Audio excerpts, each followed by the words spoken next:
Hello, good evening, good afternoon, good morning, depending on where you're watching me from this amazing, beautiful 25th day of the month of August 2025. How has your day been? Welcome to this edition of School of Parenting Online Conversation. We have had amazing conversations in this month, sorry, in this year 2025, and this should be our seventh conversation in this year. Yes, welcome everyone. Welcome, welcome. If you're watching me live, I'd like to know where you're watching me from. You can drop your favorite emoji in the comment section. Welcome, everyone. Welcome. Thank you. Thank you. Ogene Brume, I can see you. Thank you so much. If you're watching right now, can I see your favorite emoji? Can I know where you're watching from? Thank you for joining us on this conversation this beautiful evening from Nigeria. Thank you, everyone. Yes, yes, yes. I believe we're prepared for this conversation, that we're ready. We're ready to learn. We're ready to get new insights in our parenting journey that's going to help us. Thank you, Ito and Gloria Sarim. I can see you. Good evening. I believe we're ready to be able to grow in our parenting journey and become better parents, more intentional parents. Last month was an amazing conversation that we had with the teens coach. And today promises to be yet another amazing conversation as we're going to be looking at the assertive child. Yes. So I'm going to be speaking to us today, and I believe we're going to have a time that's going to be educating, it's going to be enlightening, it's going to be entertaining. We're going to learn a lot. We're going to smile. We're going to leave here with an experience that's going to transform us, first of all, as parents before it translates down to our children. So thank you, Ituagora Sarime from Nigeria. Thank you so much. So right away, we're going to go into the conversation for today. And like I said, we're going to be talking about the assertive child. Now, when we talk about assertion, it's something that we see in this day and time. A lot of people do not what's the word? Do not know what they stand for, do not understand their identity, cannot stand up for their principles, and get swayed away with, well, I say, the crowd. And so a lot of children and even adults suffer from peer pressure, negative peer pressure, and they tend to do things that ordinarily they would not want to do, and they tend to go ahead in that particular lifestyle because they cannot stand for what they believe in or stand for who they truly are. They are not assertive. And most times people make you feel like, what is it? You're not considerate, you're not sensitive enough to people's feelings, but there can be a line. There has to be a line that is drawn. So we must raise children that are assertive, children that understand who they are, children that know what they stand for, children that even when they stand for something, they are not hurtful, they are not mean, but they have an understanding that this is who I am and this is what I stand for. When you talk about an assertive child, you're talking about a child that can think for themselves. For themselves, a child that can think for himself or herself, children that can think for themselves, children that can say no to certain things that they do not want to be associated with or they do not want to do. So a child that has the ability to say no, and when no is not always in quotes a negative word. We're going to look at that as we go on in this conversation. So a child that can think for themselves, that can say no and not feel bad because he knows his no aligns with his principles and what he wants at that point in time. So when you talk about an assertive child, you're talking about a child that cannot be manipulated emotionally to give into something he doesn't want to do. So a child understands this is what I stand for and this is what I want. And I'm not going to be emotionally manipulated into doing what I do not want to do.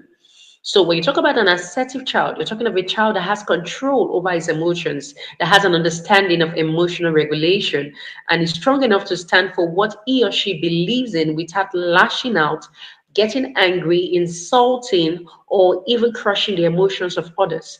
So it's all encompassing. So it's not just a child that understands what they stand for. It goes beyond the child that understands their identity. It goes beyond the child that has principles and know these are the principles of values and stand for it. It has to be a child that is understand emotional regulation. It has to be a child that knows how to pass the message to people. It has to be a child that knows how to say no politely but firmly. It has to be a child that understands that they cannot be manipulated emotionally. People cannot drain them emotionally to meet their own needs. So when you talk about an assertive child, you're talking about a child that is holistically what's the word now, formed, knowing that I have a standpoint, knowing that I have an identity, knowing that I am different, knowing that moving with the crowd always may not be the right thing to do. A child understands that sometimes I need to stand alone for what I believe in, and I do not feel bad because I know that this is who I am and these are my values and my principles. And those are the children we need to raise in this day and time. We live in an evolving world, and a lot of things are changing. There are a lot of changes in when it comes to media, when it comes to entertainment, when it comes to even schools. A lot of things. Your children meet a lot of persons, meet people from different backgrounds, meet people with different value systems. So we must raise children that can stand for themselves, children that can think, not children that are so what's the word, totally dependent on us, and they cannot make decisions for themselves. So when mommy and daddy is not there, they don't have a mind of their own. They can't make decisions for themselves, and so they are swayed and bamboozled up and down because people tend to play on their, what's the word now, on their weakness, because they cannot stand and defend themselves. We must raise children that do not always look for the likes from people. In this generation, especially when it comes to social media, a lot of people post things and expect, you have to give me a thumbs up, you have to like my post. And so a lot of people are, what's the word now? Is it approval addiction? They want to get approval from people. Our children must understand that when they know who they are and they love themselves, you don't necessarily have to get the approval of people for you to feel good about yourself. So it's very important that we raise children that are satisfied, that are confident in who they are, confident in their courage, confident in their physical looks. So they are not, what's the word? They're not put down by people, and they tend to want to move with the crowd or move with the opinions of people, and so they cannot stand their ground on certain principles and value systems. So the conversation has started. Thank you. I can see you, Mr. Yume. Thank you for joining in. So let's go on. So why actually do we have to teach our children assertiveness? Why do you think you have to teach your child to be assertive? There must be a reason why. Now, one of the reasons is that it allows your child to look out for himself or herself. So it allows your children to look out for themselves while still considerate of the feelings of others. Remember what I said, that an assertive child is not just a child that can stand for themselves or a child that can say no to what they do not want to be involved in, but a child that has empathy, a child that can relate to the emotions of people. So you understand that the people you're dealing with, they have emotions. So even when you are communicating with them, your opinions, your principles, your values, you put their emotions in place. So even when you're saying no, you're saying it politely but firmly. So one of the reasons we must teach our children to be assertive is for them to be able to look out for themselves, because you will not always be there. Now, the truth is that in the school of parenting, you will not always be with your children. There comes a time when your children will leave your house. There comes a time when they will leave your home and they're going to go into the word. Whatsoever you have imputed in them, whatsoever you have imbibed or inculcated in them, that is what they're going to run with when they leave your house or when they leave your, what's the word, your home.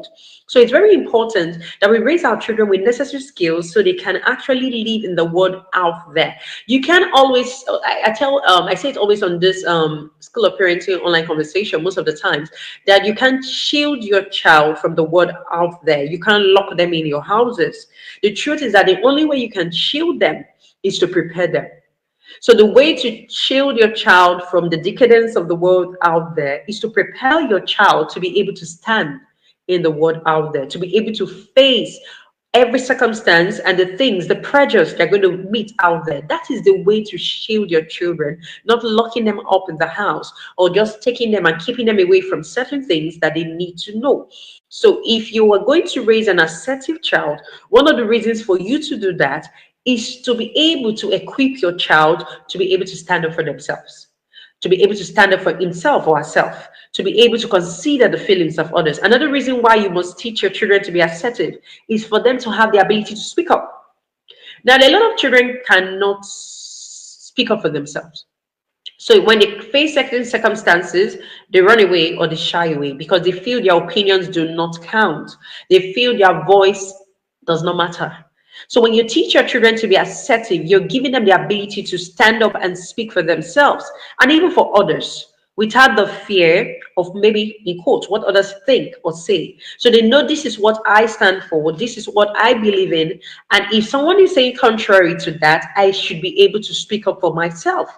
So I don't get into an environment and I'm intimidated for what I stand for. I should be able to speak up. And those are the children we should be raising in this day and time. Children that have a voice, children that are not just sing, but children that are heard. So you're not just raising children that people just see them and say, "Oh, beautiful child. Oh, look at that beautiful face. Oh, look at the way he looks." You're not just raising children that can be seen. You're raising children that can be heard. You're giving your children a voice. They can speak up for themselves. They can stand for what they believe in without feeling a sense of guilt, a sense of intimidation by those around them.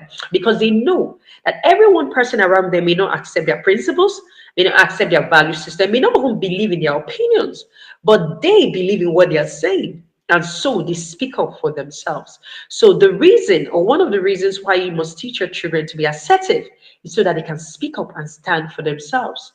They are not intimidated, they are not bullied around by people, they are not made to feel under by the opinions of people which they do not believe in. And so they move in that path, but they can speak up and say, "This is what I stand for, this is what I believe in. I will not give in to this pressure, I will not give in to this negative behavior because I know who I am. I understand my identity. I know what I stand for. I know what my family stand for, and I'm going to speak up and not be put down."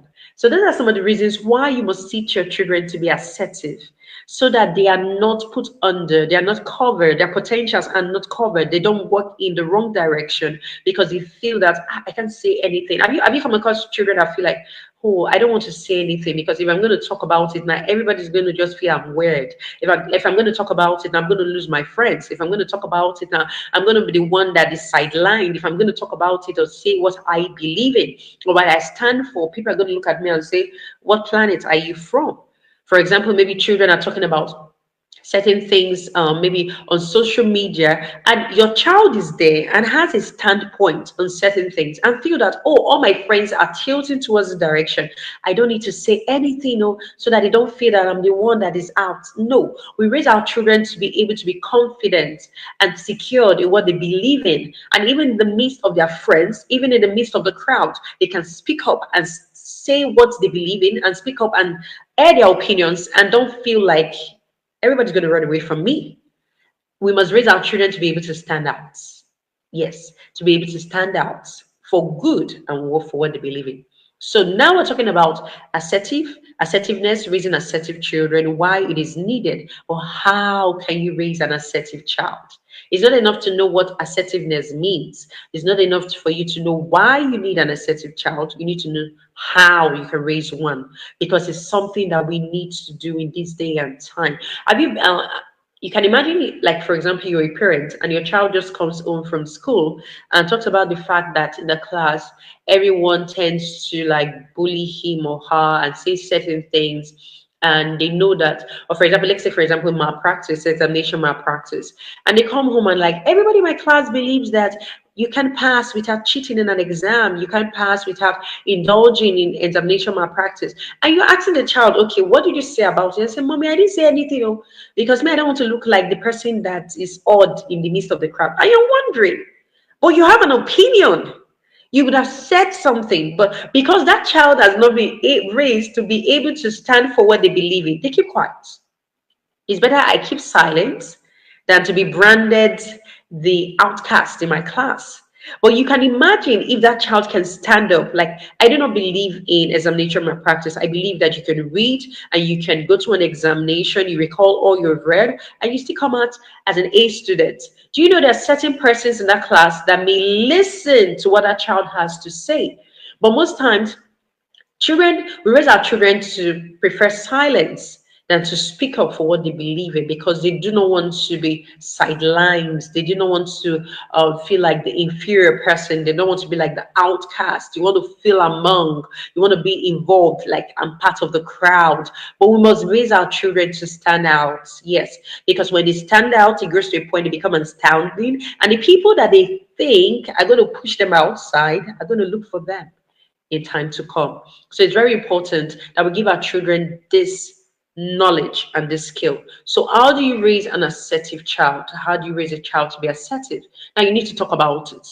It's very important that you talk about assertiveness in your house. I say something on this conversation that we must build connection with our children. We must have effective communication. Now, I'm not just talking about you as a parent just giving instructions. Most times as parents, we just feel that what we have to do is give instruction. You do this, you do that. Have you done it? Why didn't you do it? No, it's beyond giving instructions. We need to communicate with our children. There has to be a sense of feedback. Your child hears you, they give you their opinion, you analyze, you talk to yourself, but they can never be effective communication, if there is no connection. And that is why it starts from building a connection with your child. You are the parent, but the fact that you are the parent doesn't mean your children must communicate with you or tell you certain things or want to be in your space. So what needs to be done is first of all to build connection with your children. And building connection requires a lot of intentionality. Requires a lot. It requires you going the extra mile. It requires you paying attention to little details that surround or around your child. So first of all, you need to talk about assertiveness with your children. They need to understand what does it mean to be assertive.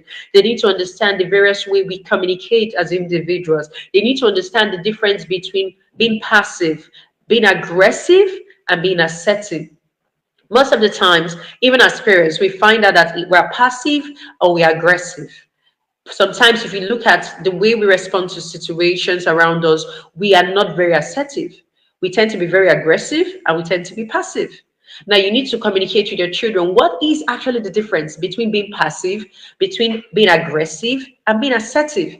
The fact that you are shouting and yelling and giving instruction doesn't make you assertive. The fact that you bring your roof down and when you're talking to your children, everybody around your environment hears and know that, oh, the Lion of the tribe of Judah is around in that house. Yes, the King of Kings has showed, he has appeared in the house, doesn't mean that you are assertive. So you must understand that there's actually a difference. First of all, as you as a parent must understand that there's a difference between being passive in communication, being aggressive, and being assertive. Because, like we always say, parenting begins with you as the parent, not with the child. Because you can actually give what you don't have as a parent. You can inculcate in a child value systems that you don't know and you don't uphold.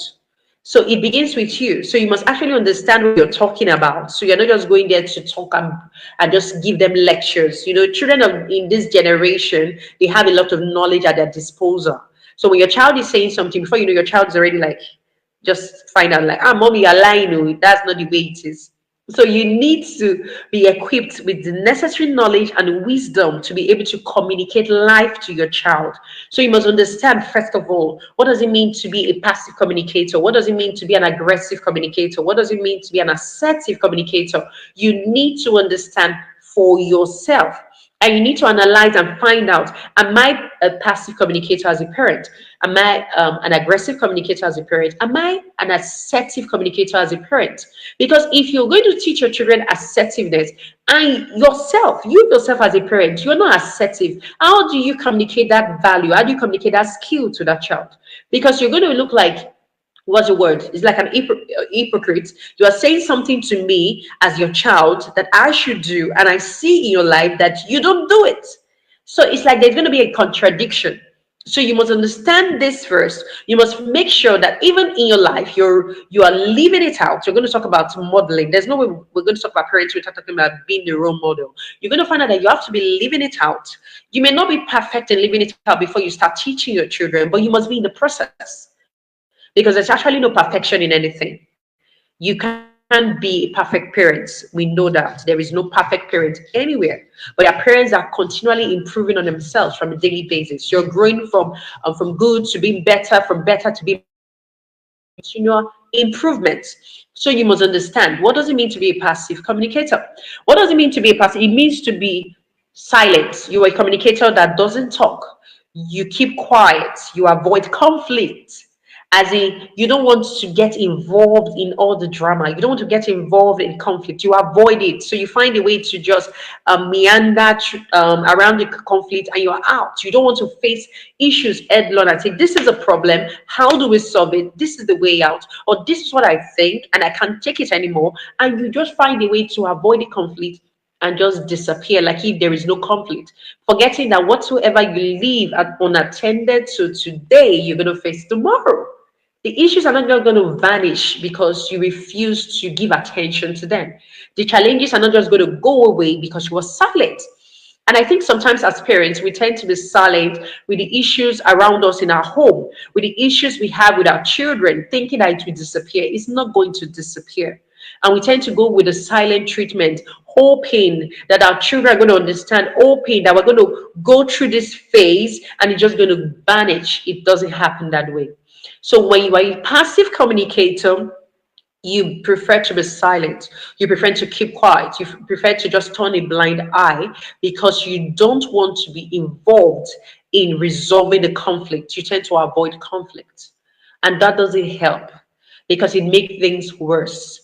Now, when we talk about being an aggressive communicator, you are someone that's always yelling, you're demanding, you're disrespecting people because you think you're telling them, this is how I feel. Can I not even communicate how I'm feeling? And somehow you're just yelling, screaming, shouting, disrespecting the feelings of people. Assertiveness involves emotional regulation. You are communicating, but you're communicating right.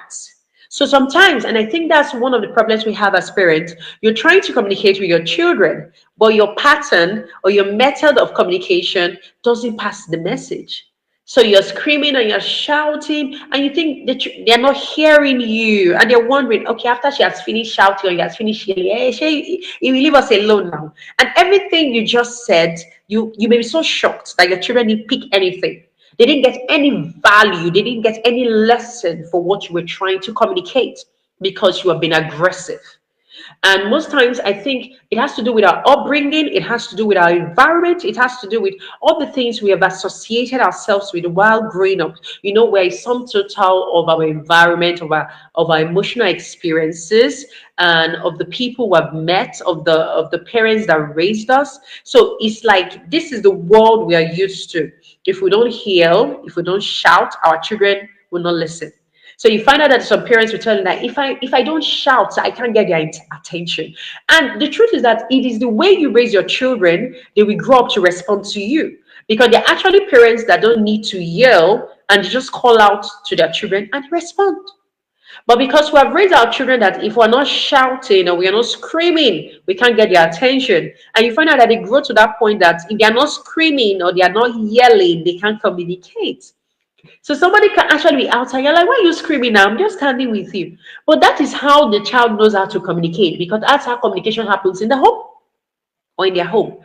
So you have to teach aggressive communication. You don't have to yell. You don't have to shout. You don't have to be aggressive. You don't have to be disrespectful to pass or pass your points to people or tell people this is what I stand for. You need to be able to respect the emotions of people, respect the feelings of people while still standing your ground even as a parent. And this is the communication we pass to our children. Then, when it comes to assertive communication, what does it actually mean to be assertive? You're calm, you're passing your point firmly, but considering the emotions of other people. You are saying, this is what I stand for, this is what I believe in. You are saying no, and you're smiling. Sometimes I don't know if you have met people that are telling you no, and they are not frowning, no, and they are not going to do it. So it's not actually the level of frown, is it what frown is, or the level to which you frown your face that is actually going to communicate what you're saying. It's in the firmness and in the understanding and the certainty of what you believe in that communicates to the people and in the follow through of what you have said. So first of all, what you need to do to raise assertive children is to talk about it. Talk about the various ways you communicate. And I've said you either a passive communicator, you're an aggressive communicator, or you're an assertive communicator. So what else do you need to do? Number two, you need to define boundaries. Boundaries are key. Now, it's important that we communicate to our children boundaries. You must talk to your children and teach them boundaries, that there are certain lines that cannot be crossed. And they need to understand that even as they grow up, and that is why we need to teach them values. Your family must have family values, and your children must understand the values they stand for.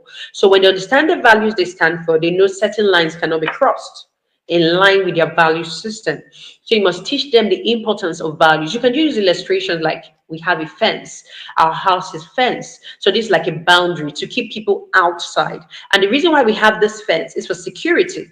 It's for protection, it's for privacy. So, if, for example, our fence is pulled down, so we tend to open ourselves or our home and our house to invaders, to maybe insecurity, to harm.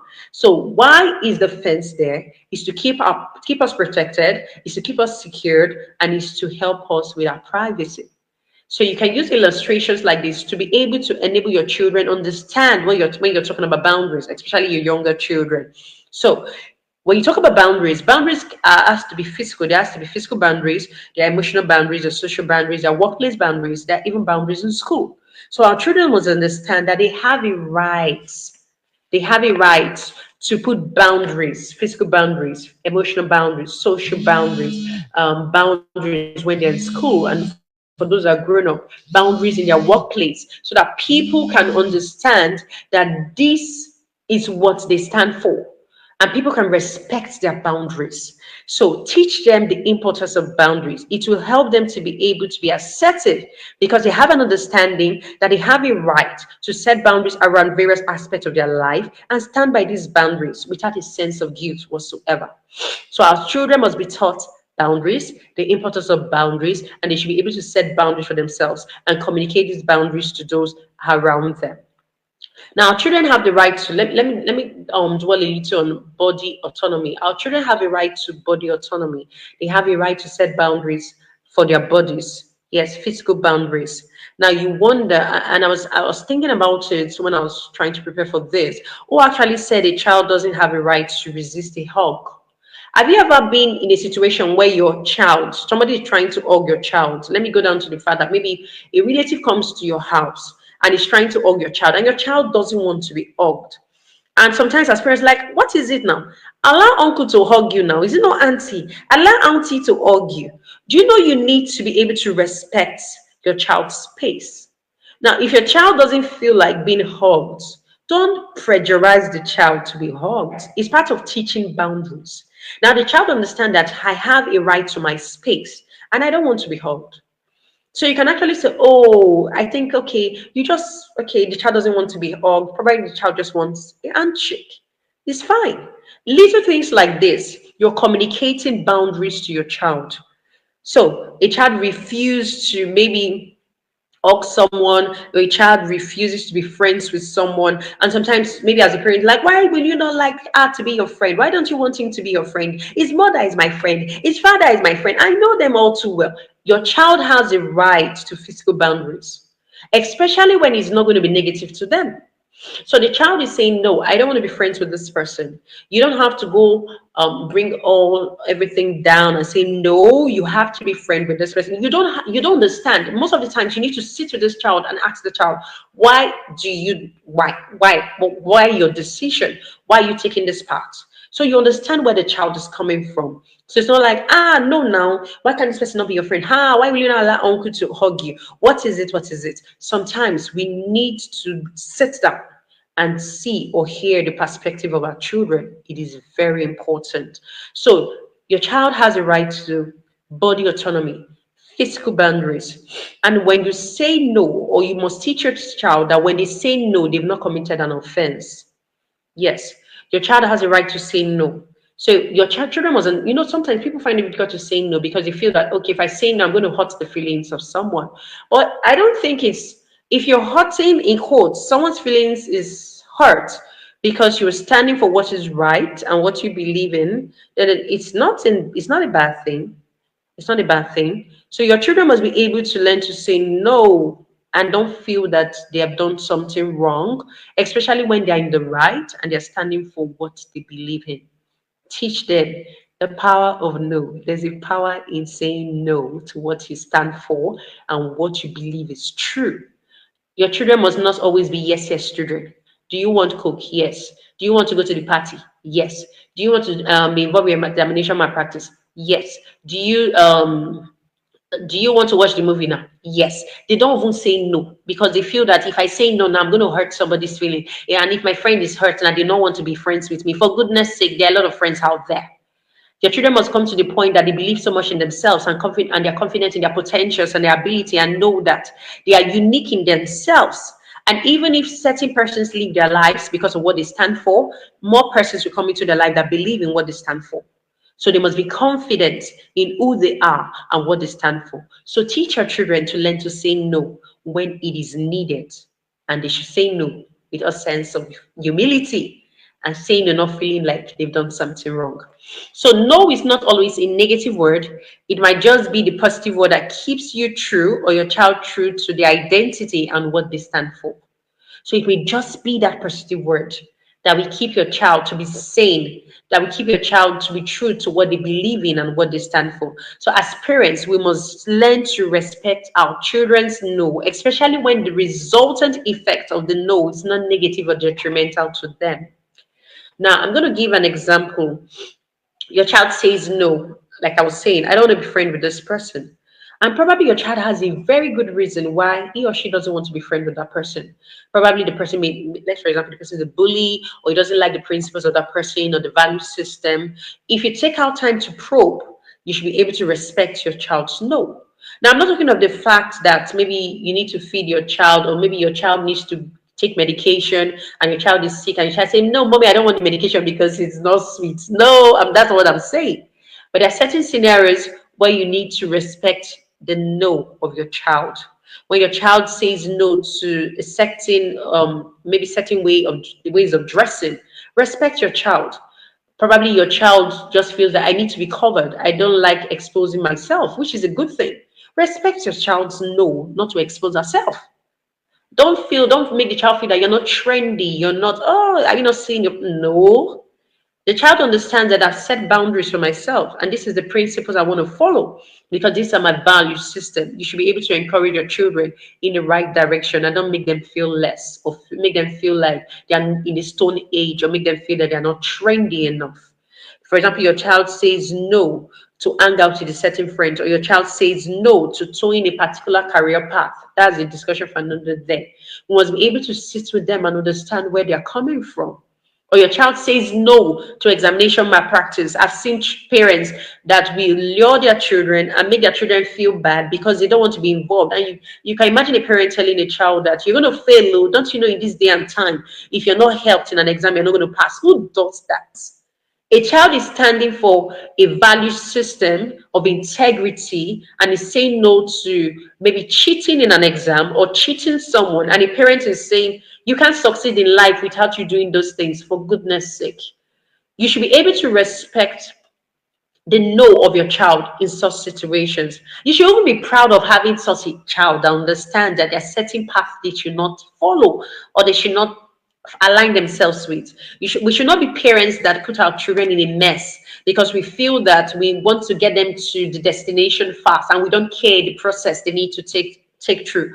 Because the truth is that whatsoever you are taking them through, the process you are taking them through, sometimes you feel it doesn't matter, but they are learning things that they're going to use and they're going to hold on to even as they grow up into adults and have their own families. If a child is going to go through the fact of examination malpractice doesn't matter, oh, my mom wants me to go through it, and I'm saying no, I don't want to be involved. I'm intelligent. I'm going to read, and your mom is saying no, you're going to fail this exam, oh, not the father, and the parent actually puts the child through that process. What are you actually communicating with that child? It is better to cut corners. It is better to take shortcuts to your success. And so when the child grows up, the child tends to want to look for the easy way out, and life is not always going to be easy. So we must be able to respect the no's of our children that are not detrimental to them or negative to them. It is very important. So give them space. Allow your children to think. They are not robots. Don't be a parent that must always think for your children. Even your preschoolers, there are times you allow them make choices. You can tell them, okay, what dress do you want to wear today? I have a preschooler, my daughter. Sometimes I'm like, okay, what do you want to put on to church today? Okay, what dress do you want? I allow her to make some choices because I want her to grow up to be able to think for herself. She'll get to a point in life, she's gonna be in crossroads. She's gonna make choices for herself. If she has to be mommy's girl all her life, I will not always be there. So we must raise children that can think Children can stand. Children can say, no, this is not what I want to do. And even at that instant, when they cannot reach anybody, they have something they can stand for. Let's not be parents that want to think 100% for our children. Like I said, they are not robots. They have brains. They have a mind. They can reason. They can think. They can create things. Don't limit your children because you tend to think that I'm guiding my child. No, no, no. I don't want my child to make mistakes. It is part of the process. It is part of the process that sometimes they're going to fall. And when they fall, you sit them down. What did you learn from this process? And they tell you, this is what I have learned. And in that they've learned, they've understood that this is not how I should go about it the next time in case I'm faced with such scenarios. But when you do everything for them, they can't think for themselves. You're always there to bail them out.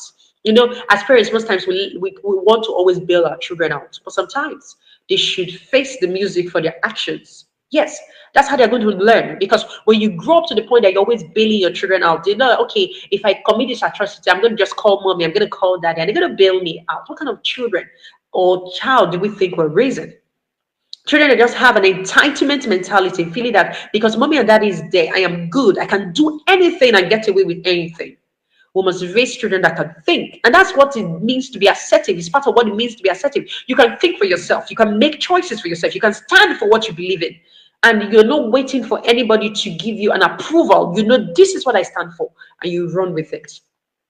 Okay. Thank you, Brume. Allow your children to make mistakes and let them learn. Wow. Okay. Don't be an helicopter parent. You're always policing your children. You're always there. You're always there. You're always there. You're always there. Your children make mistakes and they come home and they're crying. You're going to school and you're going to yell at the teacher that why did you do that? Why did you do that? You don't even care to know what the child did or the mistake the child has made, and you cover up the mistakes of your children because you feel that I don't want to be shamed. For goodness sake, it's not your shame now. Eh? Because you just cover up the mess. A child does something wrong and you tend to pad it up, pad it up, pad it up, pad it up. The child is watching you. That may just be a little mess. The child will do a bigger one. You will pad it and cover it, and you keep covering it. And you keep covering it. A child goes late to school. Let the child face the consequence. Especially when you know that the child refused to wake up early in the morning. You have gone late to school. Face the consequence. You don't go to school and you're just trying to pad the matter. Next time, the child will not go late to school when he faces a consequence. For every action, there is a consequence. So we must raise assertive children. Okay. Okay. Do we have questions, comments? You can drop in the comment section. Thank you, everyone, for joining in. Okay. Let's continue on this conversation. We are halfway, more than halfway through this conversation already. Now, we must respect the opinions and views of our children. This does not mean that you allow them to always get away with what they want. No, that's not what I'm saying. But you must be able to give them a listening ear. Let your children know that they can come to you and you can listen to them. Let them know that if I approach my parents, I can just talk. And even though you're not going to accept all they say, let them talk. Let them have a knowing that you're like what's the word now, like a comfort zone for them, a point where they can go and just drain themselves, drain their emotions, talk about what they are feeling, and they don't have to be judged. You know, as parents sometimes we judge our children too quickly. Yes, and sometimes that's why our children will not talk to us, because they say, before I open my mouth, mommy will judge me, daddy will judge me, and they'll start yelling, and so what's the point of talking to them? So you must listen to their views and their opinions. It's part of building an assertive child. So when you give them the opportunity in the ground to like, okay, what do you think about this? And your child talks, okay, you're listening. And say, okay, I think it's better this way. Or you ask the child, okay, this is a scenario, what's your opinion? And sometimes you can actually be watching a movie and you're like, okay, you pause the movie. Maybe there's something you need to learn. Like, if we're in this situation, what are you going to do? And you hear your children talk. And sometimes you may be amazed what they will say. You say, and you try. I think there was a conversation with them. You have to try and know how your reactions will be so that you don't put them off. And yeah, okay, this is what you're going to do. And if they need to be corrected, like, don't you think it's better if you do this way? I think it's better you do. And before you know, you started a conversation. Before you know, you're passing a message to your child. So even when I was talking about teaching values, you just come and start reciting. Number one, integrity. Number two, diligence. Number three, leadership. Even though they know, and probably you have your family value on somewhere, they tend to hear from you through conversations. They tend to see it through actions. So it is very important. It is very important. So we must teach them to be able to think for themselves, to be able to understand that they are not perfect. Yes. Some of us think we have perfect children. We don't have perfect children. You are not a perfect parent. So even when the child has made a mistake, don't kill the child. Don't. Let the child bounce back and let the child learn from the mistakes. So, respecting the opinions of your children, we teach them that they have a voice. I said something. Let us not raise children that will only be seen and not heard. Raise your children to have a voice. There is something they can give to their world. There is something they can offer to their generation. Let them know that they're not just here to be seen, but they're also here to be heard. It gives them, when you respect their opinions and you listen to their views, you make them understand that I have a voice. I too have an opinion and I can voice out my opinion. And it makes them want to talk more or want to interact more or want to contribute more in conversations in the house.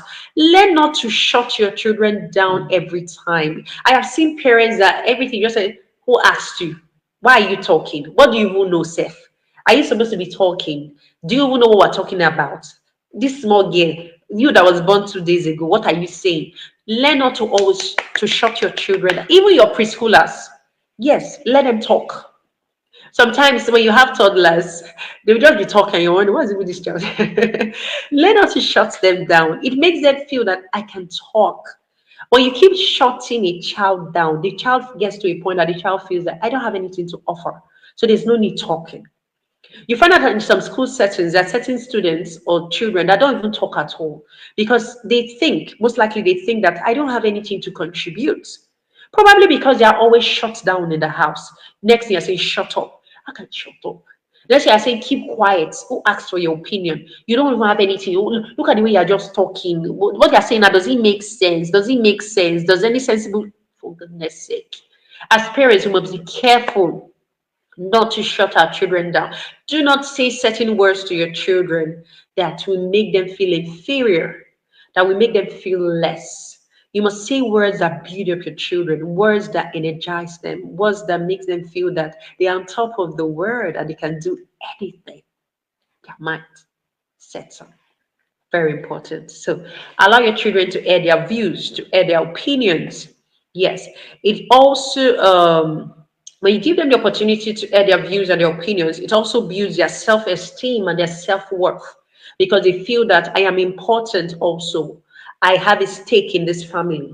When you have teenagers and even preteens, there are certain decisions you're making. You can allow them to be part of the family. You're going for a vacation. Let them sit down and tell you what they think about it. So what location do they think you should go to? How do they think we can plan the vacation that will be beneficial? You're doing certain things in your family. Seek out their opinion. You're trying to curate your family vision. You have preteens, you have teenagers, you even have preschoolers. You just do it by yourself. Let them be part of it. It tends to build their self-esteem and their self-worth. And since they feel they are heard, they will think through more and always be keen on getting involved and airing their viewpoint. So you're gradually raising assertive children. Okay, let me see what's written in the comments. Okay, yes, thank you. My husband is here. We're Christian Ahmed. Thank you for joining us. Okay, and it actually says, it said, listen to them, hear their views, and build them better with counsel. Don't shout or shout them down. You can shut them out of building confidence in themselves. Very true. Very true. So assertive things now talk about assertiveness. Let them understand that they can either be passive communicators, aggressive communicators, or assertive communicators. And I've talked about the part of setting boundaries. Let them understand that they need to set boundaries for themselves and should be able to stand up for their boundaries and communicate their boundaries. You can't set boundaries that you're not communicating. Nobody will know. There are boundaries on paper. It's like you don't have boundaries. Who knows about that? Is everybody seeing your book? So you need to communicate, especially when they're in school, when they have friends. This is what I stand for. When friends try to cross the line, like, no, I don't stand for this. I don't believe in that. And suddenly people tend to know that this is what you stand for. And so they relate with you based on your standpoint. Number three, encourage your child to express their feelings. That's part of expressing their opinions and views. Encourage them to express their feelings. Children should be taught from a young age that their feelings are important and valued. You must learn to make your children understand that how they feel is important. Don't trivialize the feelings of your children. Like, why are you not sad now because of this small thing? Why are you not crying? That small thing. Their feelings are important. Their feelings are important. Let them understand that their feelings are so important and valued. Now teach them that they can express how they feel when they're happy, when they're sad. What you need to do is to teach them how to express their feelings properly, emotional regulation. So when they're sad, there's a proper way to communicate. When they're angry, there's a proper way to communicate, not being destructive, you're yelling or shouting or doing all sorts. But you must make them understand that their feelings are valid. They have a right to feel or have those feelings. It's like saying that, most times from this part of the world, we believe that men should not cry. A boy is not supposed to cry. And you find out maybe your son comes home and is broken. Probably he had an experience in school or where he went to, and he's so emotional about it and he's crying like, hey man, why are you crying? Men don't cry. I am wondering, for goodness sake, he's trying to let out his emotions. And some people are like, okay, it's the crying is for the girls. It's only girls that cry. Be a man, be a man. And people are being men and they cannot express their emotions. And a lot of people are going into depression, and some people are committing suicide because the mindset they be taught is be a man. Be a man. Why are you sulking? Why are you even talking? Can you not just handle this situation in a manly way? No, every emotion is valid. Teach your children their emotions are valid. They must find a way to express their emotions. They must find a way to let it out in the right way. So encourage your children to express their feelings. Teach them to manage their emotions when asserting themselves. It's so important. I said something when I was saying they can say no, say it firmly, but politely. Say what you stand for, but politely. You don't have to disrespect people to be assertive. So teach them that they should be able to manage their emotions when asserting themselves. So they don't have to be disrespectful or insult people or make people feel less because they want to establish their own standpoint or viewpoints. I've said people that tend to want to override people because they want their opinions to be heard or want their viewpoints to be approved or something, and still they tend to feel or make other people feel less. You don't feel bigger or feel better when you try to drag people down. It's a bad mindset. Nobody feels better, or nobody is more empowered by dragging others down. No, we don't teach our children to be like that. We don't teach our children to look down on people and tend to express what they feel or their opinions or their standpoint by making people feel less. Communicate, but communicate rightly. Say what you believe in, but don't let another person feel offended. Okay, not or don't make another person feel hurt or make another person feel less because you are trying to stand on your ground. So it's very important. Now teach them to manage their emotions but when asserting themselves. Lashing out in anger and yelling at someone is an example of an inappropriate emotional expression. You're lashing out at the song, you're screaming, don't you know this is what I stand for? Don't you know I don't believe in this? Don't you know that? Blah, blah, blah, blah. Oh my goodness. And everybody's having headache. So teach them to be able to establish themselves, establish their viewpoints, but with emotional control. So it's a work in progress, it's a process. And it starts from when they are young. So you have to teach them. So when you need something, you don't have to start screaming down the house, throwing terrible tantrums, and start trying to scatter and break things or do certain things. You're not communicating anything. You're not communicating. So teach them to be expressive, to be assertive, but to be able to manage their emotions. Now we must teach them how to communicate their anger, their sadness, their needs in a respectful manner. So, for example, instead of yelling at their sibling, for example, the boy, he doesn't want his sibling to enter his room and eat in his room, and the sibling actually comes into the room and actually eats in the room. So instead of yelling like, "Have I not told you every time? Stop coming to my room and eating! Stop coming into my room, messing up my room!" There's a better way to say it. There's always a better way to say it. The child can communicate. I am angry that you went into my room without my permission to eat. I've told you countless number of times that you don't eat in my bedroom. So please stop doing that and don't do that next time. Communication. You didn't have to shout. You didn't have to yell. The sibling will still get the message. Because most times when you even yell and shout, the other person wants to prove a point like, can you be shouting at me like that now? No, now. You can't be shouting. And before you know, there's like a back and forth banter with words. You can't be yelling. You can't be shouting. This one is trying to say something. This one is trying to say something. Nobody's hearing anything. So let's teach our children and let us teach ourselves That even when we want to be assertive as parents, we don't need to scream and shout and establish that I'm not to establish my authority in my house. Don't you know I'm the father in this house? If you're telling your children not to know I'm the father in this house, then I think your identity or your position in the house is questionable. Probably you don't even believe you're the father in the house. Because how can you, don't you know I'm the father in this house? Don't you know I'm your parent? Don't you know I'm the mother in this house? Don't you know this is my house? They did not forget. They didn't forget. So it's very important that we teach them how to communicate with their emotions intact. And it has to start with us because our children copy what they see. We find out that most of our children are yelling and shouting because we are yelling and shouting. My daughter will always tell me something sometimes when I just raise my voice, like, Mommy, you're shouting. Like, Mommy, you're shouting. I'm like, but I didn't shout. No, you're shouting.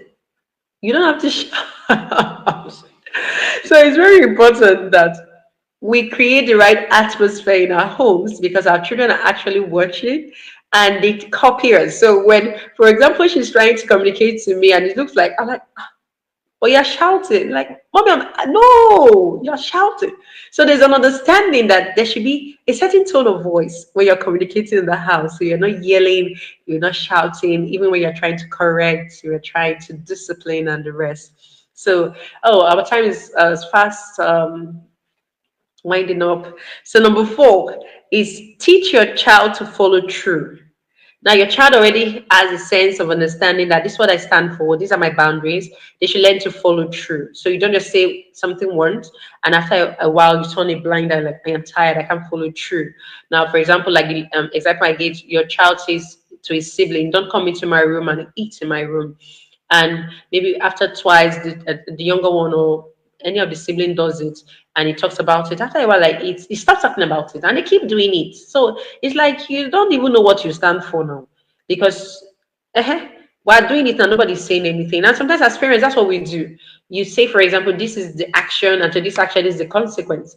And the child does the action. And you're like, I beg you, let the child go. And you keep letting the child go. Before you know, the children believe that your word don't count. They can't trust your word. And so they grow up when you say bigger things like, I beg, leave mommy or daddy, but that's how they behave. They just say things that they don't even mean it. So it's important that you teach them to follow through. This is what you stand for, follow through. Don't just let it slide. Speak up once. And then when you speak up once and you need to follow through. When you speak up once and then allow it to happen later without speaking up again, make sure to people that you don't mean what you say.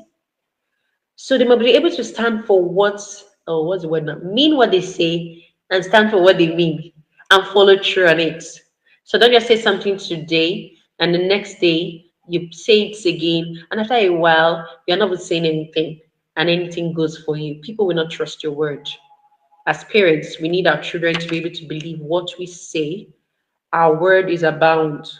So when you're saying things to your children, let them grow to the point that they know that when mommy and daddy says these things, that's what stands for. Except for maybe some exceptional cases that are like, okay, let's review. But they should know that this is the way it operates in this family.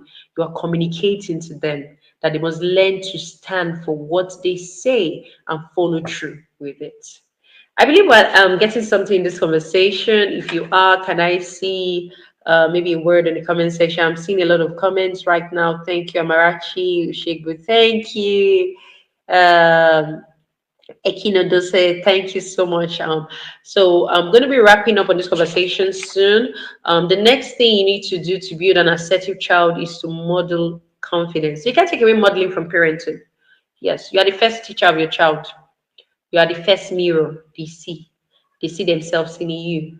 They learn from you. So you must model confidence. You must pick up when you need to and let your child see you say no and stick to it. Let your child see that you can actually say no to and stick to it. Not when the child starts crying. And before you know, so okay, go and collect it, I beg. You know, children read our emotions, and especially the younger children, they have a way of finding a way to manipulate. So they tend to, when we throw the tantrums and when they start crying and screaming, before you know, say, I am tired. Okay, okay, okay. And the child says, okay, this didn't work. So the next time the child starts again and starts crying and start crying, eating herself or himself on the fly, say, okay, go and collect it.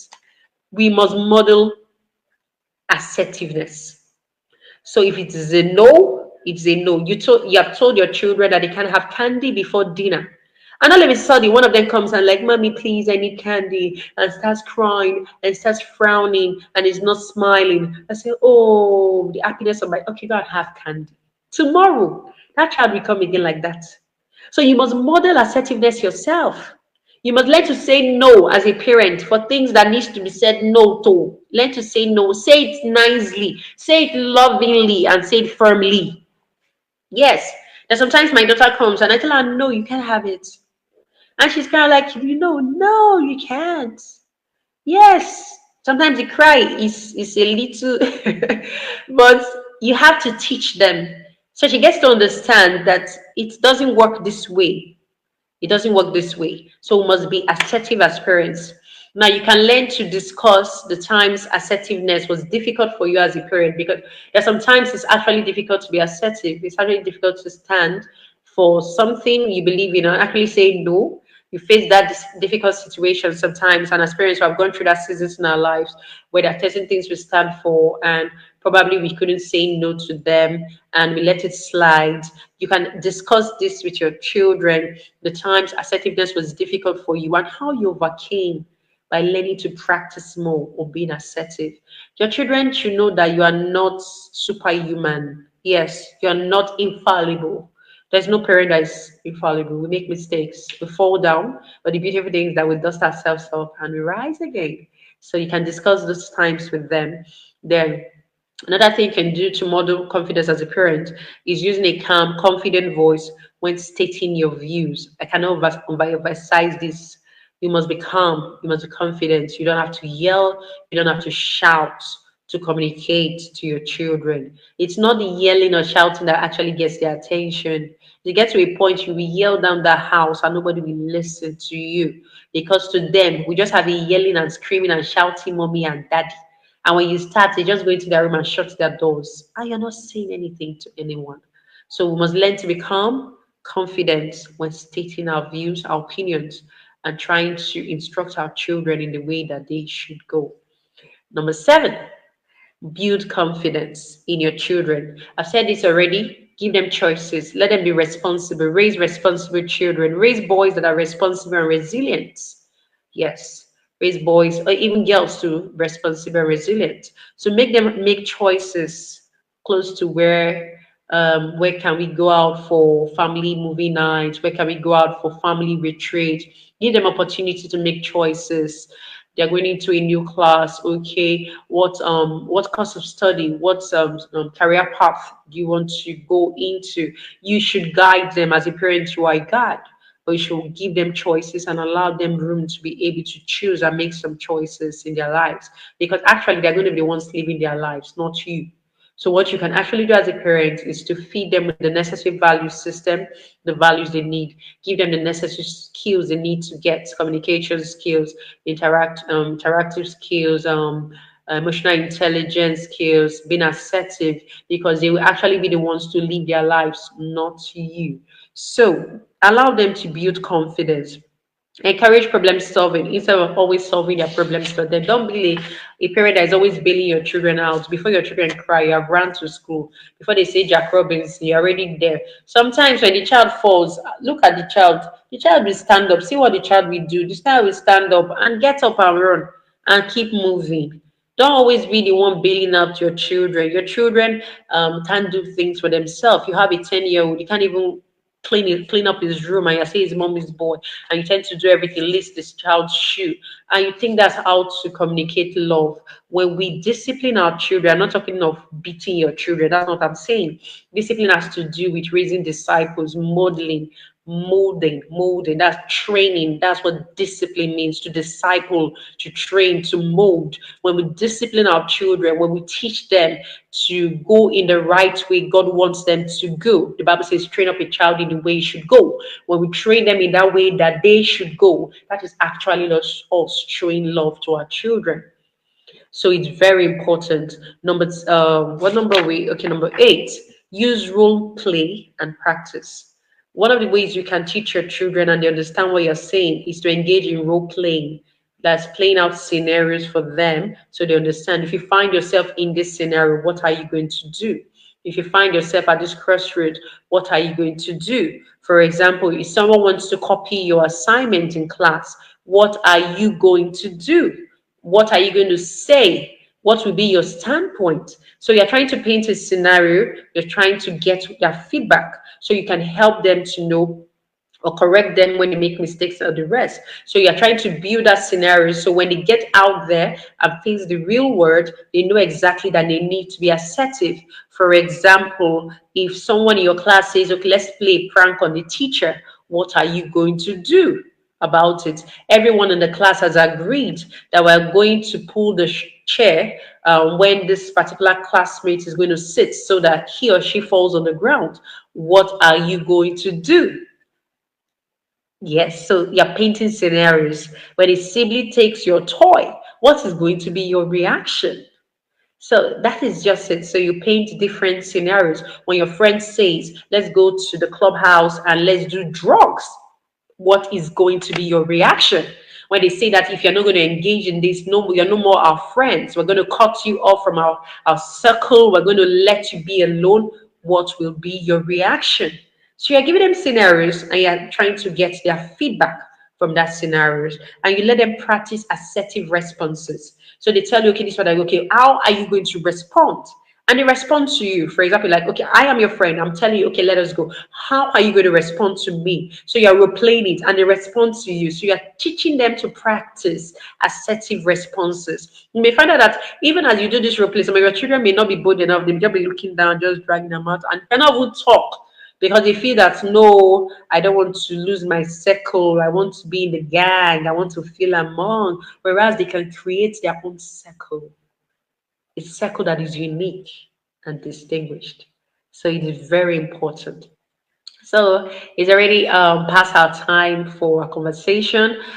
We are actually talking about the assertive child, and I've said a whole lot this evening. Talked about who an assertive child is, why we need to train our children to be assertive, various ways you can teach your children to be assertive. And I said that it starts with you as a parent. So everything I've been saying here, as a parent, you need to imbibe them and inculcate them in your own life. You have to be assertive as a parent so that you can raise assertive children. You can't just run away from problems and conflict. You can't turn a blind eye when your children are going through certain challenges and feel they will disappear. So it actually starts with you because if you're going to model assertiveness to your children effectively, you have to be the first one that practices it in your house. You're the first teacher of your children.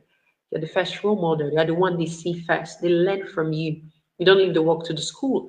The teachers actually are stakeholders. They help, their support systems, but it begins with you as the parent. So remember, stop shutting your children down. Allow them to have a voice. Let them not just be seen, but they should be heard.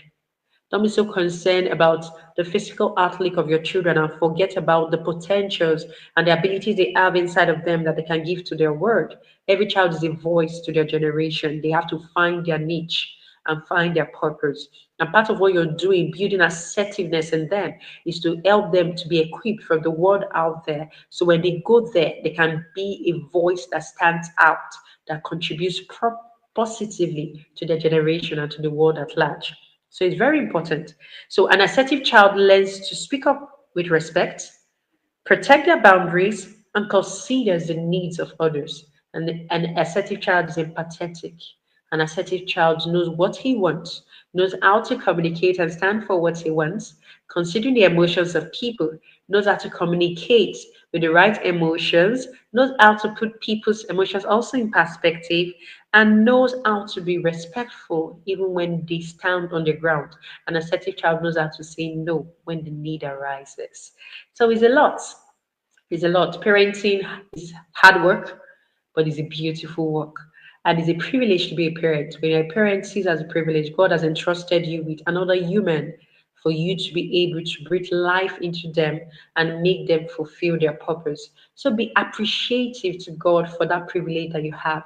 Even when it looks like sometimes things are hard, it is difficult, you are being entrusted as a steward. Be a good steward, raising your children in the proper way. And definitely at the end, you're going to be rejoicing because you're going to see a full grown man or a full grown woman that is whole, that is a voice in their generation and contributing positively to their world. So I hope I've learned something from today's conversation. I hope I've learned a thing, one thing, something that will be beneficial in our parenting journey. And I believe that we're going to be raising assertive children beginning from today. It starts with a step, and as you continue taking those baby steps, you're making a difference in the life of your children. Like the book is still out, Family Vision is still out. Yes, that's my book, Family Vision. You can get it on Seller. Is seller.com/family vision, or you can send us a DM on how to get your copy, soft copy or hard copy, and we'll respond to you. SOP Online Conversations continues next month. We hold our conversations every last Monday of the month, and it's going to continue next month. And I believe we're going to have an amazing conversation. Thank you, everyone, for joining me. For joining me today. Thank you so much. Thank you, Mrs. Amarachi. Thank you so much. And I believe that we've learned something. So do have a pleasant evening, afternoon, or morning, depending on where you're watching me for. Keep following us on our social media and those. And I believe that even as we parents, God's going to enable us and give us the grace to be better parents because we can't take God out of the equation. So remember, you're a steward. You don't own your child, and God is entrusting you with this huge task, and you're going to deliver. Like I've always said, to a child, love is felt time. Spend time with your family, spend time with your children, because that is what they will remember in the midst of every other thing. The memories you create to them, they're going to remember. Thank you, everyone, for joining me. I am Kitty Ahmed, the convener of School of Parenting. See you in the next edition of SOP Online Conversation. Bye.